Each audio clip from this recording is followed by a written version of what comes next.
Hello champions, welcome to Origin. मेरा नाम Prince Kumar है और आप सभी का ओरिजिन में बहुत बहुत स्वागत है।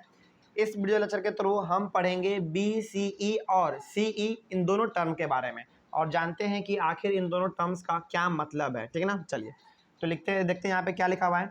Nowadays historians prefer to use the terms BCE and CE instead of BC and AD। आज के जो बड़े बड़े इतिहासकार हैं ना, जो हिस्टोरियन है, जो हिस्ट्री लिखा करते हैं, है ना, तो आज के हिस्टोरियन जो हैं या और आप हम लोगों को भी कह सकते हैं, है ना, यानी कि हिस्टोरियन मतलब वो हो गए इंसान जो कि हिस्ट्री को पढ़ा करते हैं, जो लिखा करते हैं, है ना, जो बड़े बड़े इतिहासकार होते हैं जिनको हिस्ट्री के बारे में बहुत ज़्यादा नॉलेज रहता है। तो आज के जो हिस्टोरियन हैं हमारे, बहुत बड़े बड़े जो ज्ञानीकार हैं आप कह सकते हैं हिस्ट्री के, वो ना BC और AD वर्ड यूज नहीं करते हैं। यानी कि जो हम लोगों ने अपने पिछले क्लास में पढ़ा था BC और AD, तो ऐसे बहुत सारे आज लोग हैं हमारे यहाँ पे जो कि BC यानी कि बिफोर क्राइस्ट और AD वर्ड को यूज नहीं करते हैं, यानी कि एनो डोमिनी, इन दोनों को ये लोग यूज नहीं करते हैं।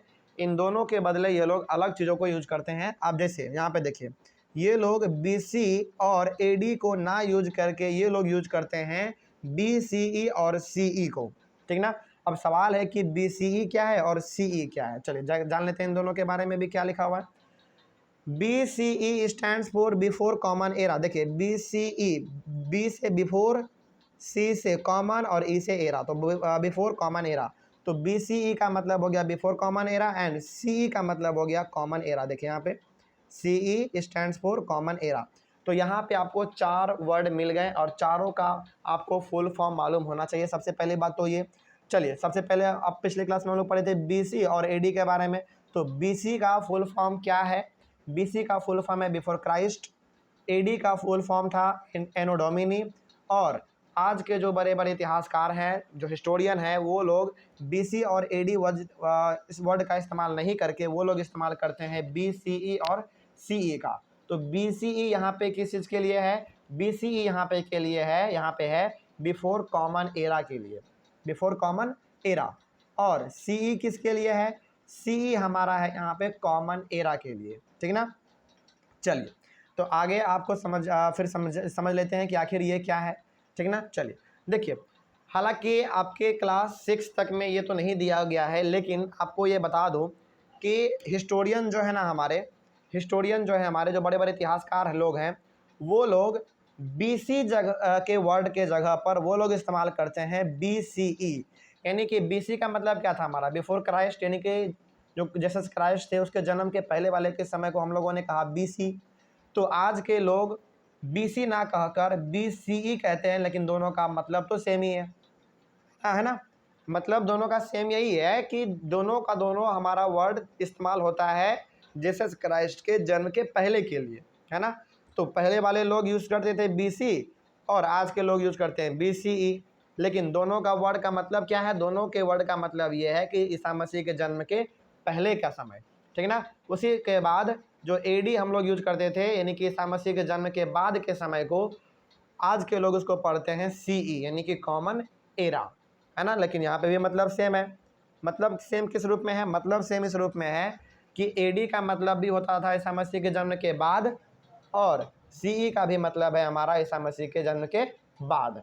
तो जो लोग उस समय पे BC यूज करते थे, आज वो लोग यूज करते हैं BC के जगह पर BCE, और जो लोग उस समय पे AD यूज करते थे, हाँ, जो लोग उस समय पे AD यूज करते थे वो आज यूज करते हैं CE। बस इतना ही फर्क है। ठीक ना, चलिए आगे बढ़ते हैं। फिर आपको मालूम चल गया BCE का मतलब बिफोर कॉमन एरा और CE का मतलब कॉमन एरा। चलिए आगे बढ़ते हैं।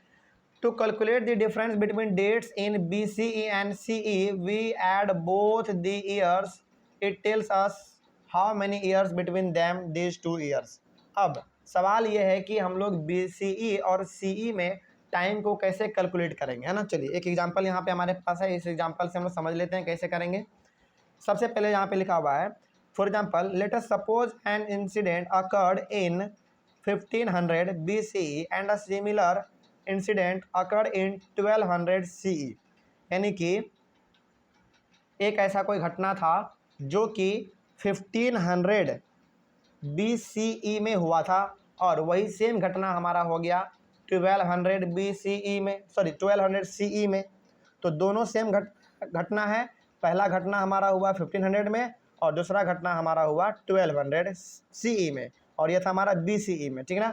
तो अब यदि पूछा जाए कि इन दोनों के बीच में कितना ज़्यादा डिफरेंस है, यानी कि इन दोनों साल में कितना ज़्यादा डिफरेंस है, आपको लग रहा होगा कि यहाँ पे 12 है और यहाँ पे 15 है, तो 3 साल का, यानी कि 300 साल का डिफरेंस हुआ। नहीं, डिफरेंस ऐसे नहीं निकाला जाता है, इन दोनों के बीच के गैप को नहीं निकाला जाता है ऐसे।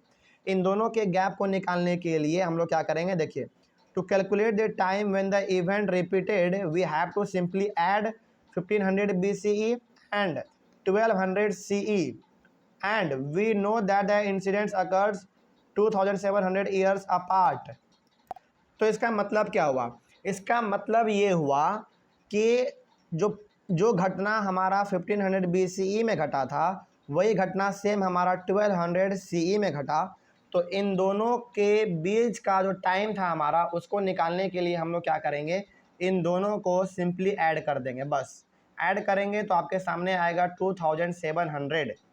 तो जो घटना हमारा 1500 में घटा था, वही घटना हमारा 1200 CE में घटा है।